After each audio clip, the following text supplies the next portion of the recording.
पेशे खिदमत है कहानी ठगों की बस्ती। बहुत साल गुजरे यहाँ से बहुत दूर। एक बूढ़ा सौदागर और इसका बेटा अर्जुन रहते थे। एक दिन बूढ़े सौदागर ने कहा, बेटा ये बहुत अच्छी नस्ल के दो घोड़े हैं। मैंने इन्हें बड़ी जतन से पाला है। किसी ऐसे मुल्क में जहाँ घोड़ों की कमी है, एक एक घोड़ा 100 अशरफी में बिक जाएगा। यहाँ से बहुत दूर दक्कन में एक ऐसा मुल्क है जहाँ जाके तुम ये घोड़े बेच सकते हो। मैं तो अब बूढ़ा हो गया हूँ और सफ़र भी नहीं कर सकता, लेकिन अगर तुम हिम्मत करो और दूर दराज अनजान देशों में जाओ तो मुमकिन है कि दक्कन का राजा उन्हें और भी ज़्यादा कीमत पर ख़रीद ले। अर्जुन इसी ख्याल से खुशी से फूला ना समाया कि नई नई जगहें देखने को मिलेंगी, खूब सैरो तफरी होगी।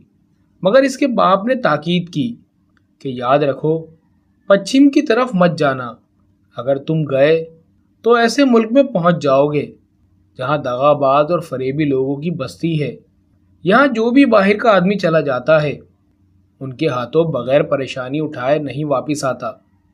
एक दफ़ा मैं भी वहाँ गया था, मगर अपनी बेवकूफ़ी से इतनी बड़ी कीमत चुकानी पड़ी जिसे मैं उम्र भर याद रखूंगा। अर्जुन ने अपने बाप से इल्तिजा की कि आखिर बताइए तो, जब आप ठगों की बस्ती में गए तो क्या हुआ था। बूढ़े बाप ने कहना शुरू किया, तुम्हें याद है कि जब तुम छोटे थे तो तुम्हारा एक बड़ा भाई भी था जिसके साथ तुम खेलते थे। 15 बरस हुए अपने कारोबार के सिलसिले में कई मकामात पर गया था तो तुम्हारे भाई को भी साथ लेता गया। मैंने सोचा कि इस तरह ये देश बदेश की सैर भी कर लेगा, लोगों का रहने सहने का ढंग देखेगा और इस तरह ये बहुत कुछ सीख जाएगा। जब हम वतन वापस आ रहे थे तो बदकिस्मती से अनजाने देश में जा निकले। हम शाम को वहाँ पहुँचे थे। रात एक सराय में बसर की।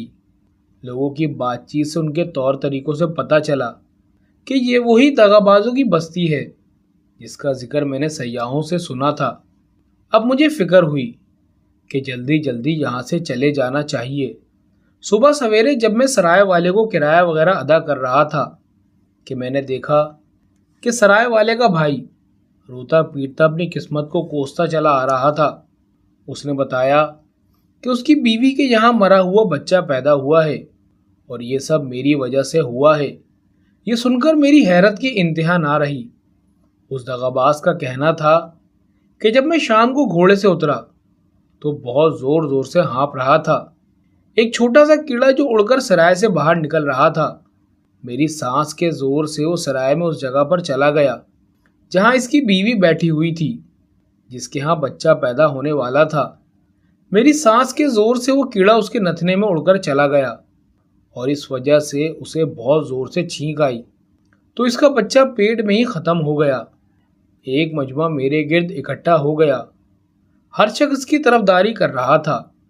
वो बार बार यही कहता कि मैं इसके बच्चे की मौत का जिम्मेदार हूँ और इसकी सज़ा में उन्होंने मुझसे मेरा बच्चा छीन लिया। मेरा औसान जाते रहे। दिल पर पत्थर रखकर चला आया। बेचारा गरीब मेरा बेटा अब भी उनके कब्जे में है और उनकी गुलामी कर रहा होगा। तुम्हारे भाई की कलाई के ऊपर एक तिल का निशान है जो बिल्कुल चांद की तरह नजर आता है। बूढ़ा ये कहानी सुनाकर रोने लगा।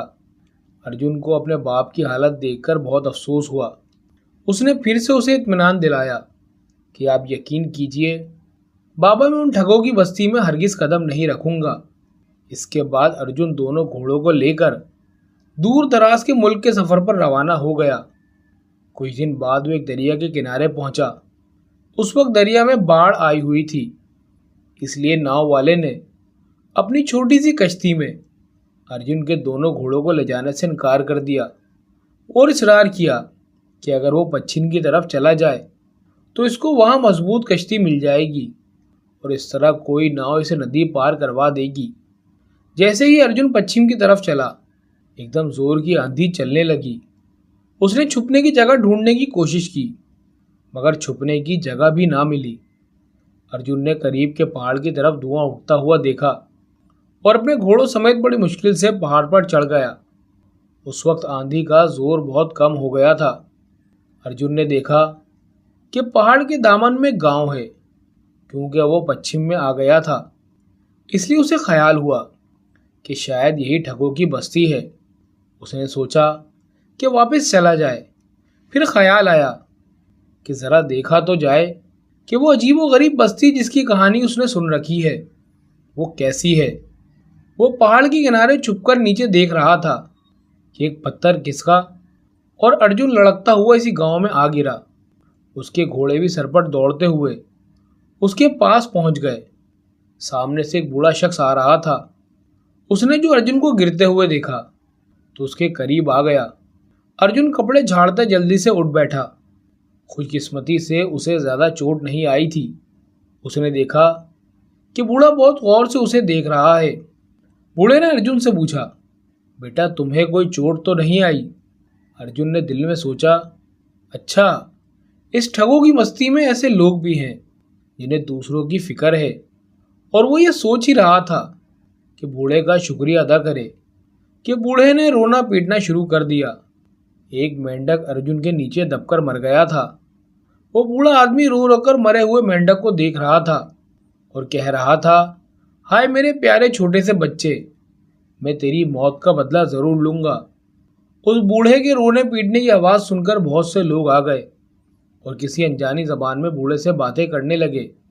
फिर उन्होंने अर्जुन को बताया कि इस बूढ़े के यहाँ कोई बच्चा नहीं है। उसने इस मेंढक को औलाद की तरह पाला था। वो इसको बहुत चाहता था और इसकी खिदमत करता था। अब बेचारा बूढ़ा अकेला रह गया है, इसलिए वो मेंढक की मौत पर इस कदर दुखी है। और फिर गांव वाले भी इस बूढ़े के साथ रोने पीटने लगे। अर्जुन बौखला गया। उसे कुछ भी समझ नहीं आ रहा था कि वो क्या करे।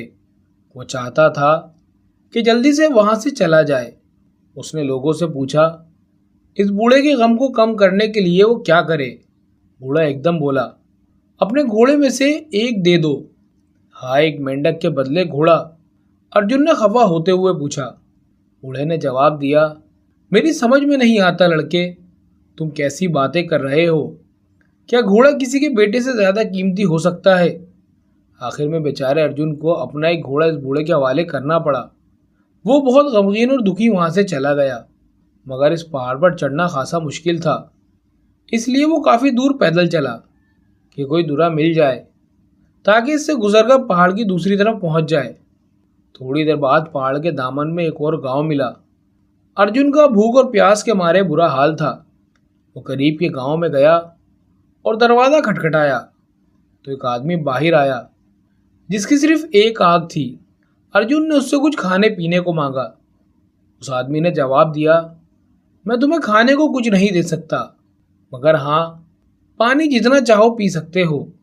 असल में तो पेट भरना ज़रूरी होता है, फिर चाहे वो पानी ही से भरे।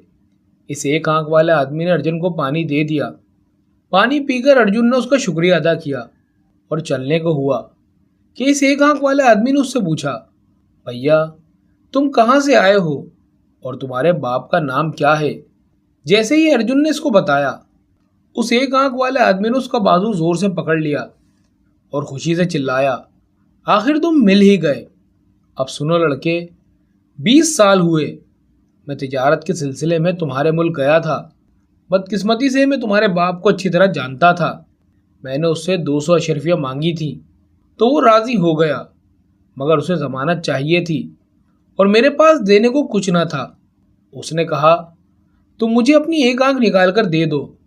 मुझे पैसे की इतनी सख्त ज़रूरत थी कि मैं राज़ी हो गया। वो मेरी एक आंख निकाल कर ले गया। उसने वादा किया था कि 1 साल बाद वो आएगा तो मेरी एक आंख ज़रूर वापस कर देगा, मगर 20 साल गुजर गए, वो अब तक ना आया। अब तो तुम मेरे हाथ लगे हो, अब मेरी आंख वापस कर दो।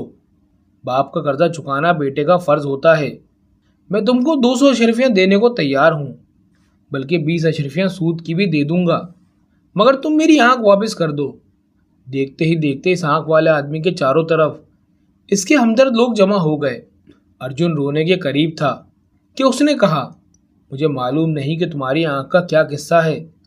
बहरहाल ये बताओ कि अब मुझे करना क्या है और तुम मेरा पीछा कैसे छोड़ोगे? उस आदमी ने फौरन जवाब दिया, तुम जा सकते हो, मगर अपने घोड़े को यहीं छोड़ जाओ। अर्जुन को घोड़ा छोड़ना पड़ा और बेचारा अकेला ही चल पड़ा। पहाड़ पर गिरने की वजह से इसका सारा बदन दुख रहा था। दिल को दुख था कि दोनों कीमती घोड़े हाथ से निकल गए। भूख के मारे अब इससे हिला भी नहीं जा रहा था। वो एक दरख्त के नीचे बैठकर रोने लगा। उधर से एक नौजवान गुजर रहा था। उसने अर्जुन को रोते देखा तो रुककर पूछने लगा कि तुम कौन हो और क्यों रो रहे हो। अर्जुन चुप रहा। अब वो इस देश के किसी आदमी से बात करने से डरता था, मगर अजनबी इसरार करता रहा। देखने में वो हमदर्द सा लग रहा था। अर्जुन ने मुख्तसर तौर पर बताया कि किस तरह इसके दोनों घोड़े हाथ से निकल गए। वो नौजवान कुछ देर तो चुप रहा, फिर बोला, अच्छा मैं देखता हूँ मैं तुम्हारे घोड़े वापस कैसे दिला सकता हूँ।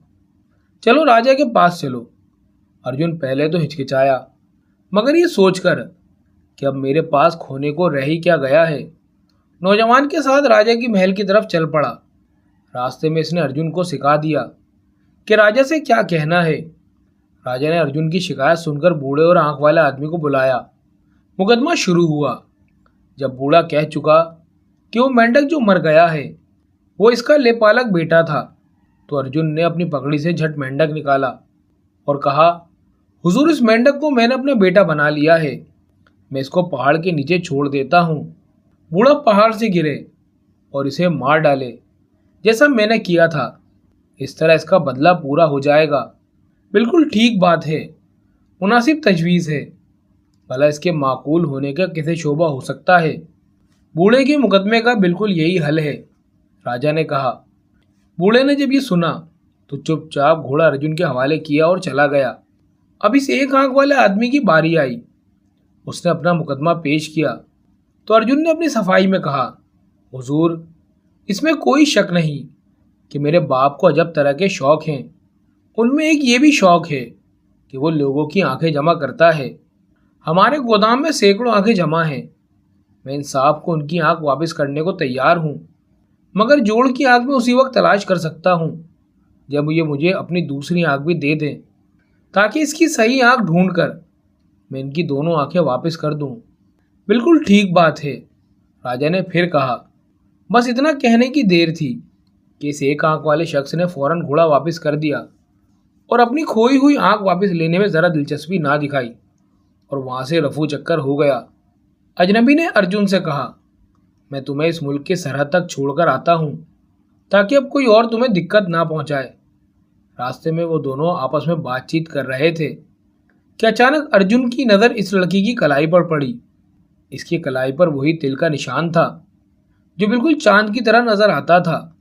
अर्जुन को यह बात पता चल गई कि ये नौजवान ही इसका खोया हुआ भाई है। ये देखते ही अर्जुन ने अपने भाई को गले से लगा लिया। अर्जुन के भाई ने उसे बताया कि वो ठग और उसकी बीवी जिन्होंने उसे अपना गुलाम बनाया हुआ था वो मर चुके हैं। तब से वो बेचारा इस मौके की तलाश में था कि वो अपने मुल्क वापस चला जाए। इसने दिनों ठगों के साथ रहकर वो उनकी चालों से खूब वाकिफ हो गया था और जानता था कि उनसे कैसे निपटा जाए। दोनों भाई ठगों की बस्ती से रुखसत हो गए, दक्कन की तरफ गए, जहां उन्होंने अपने दोनों घोड़े अच्छी कीमत पर बेचे और खुशी खुशी अपने घर वापस आ गए। उनके बाप ने खुश होकर उनका इस्तकबाल किया। बेटे के वापस मिल जाने की खुशी में उसकी आंखों से खुशी के आंसू टपक रहे थे।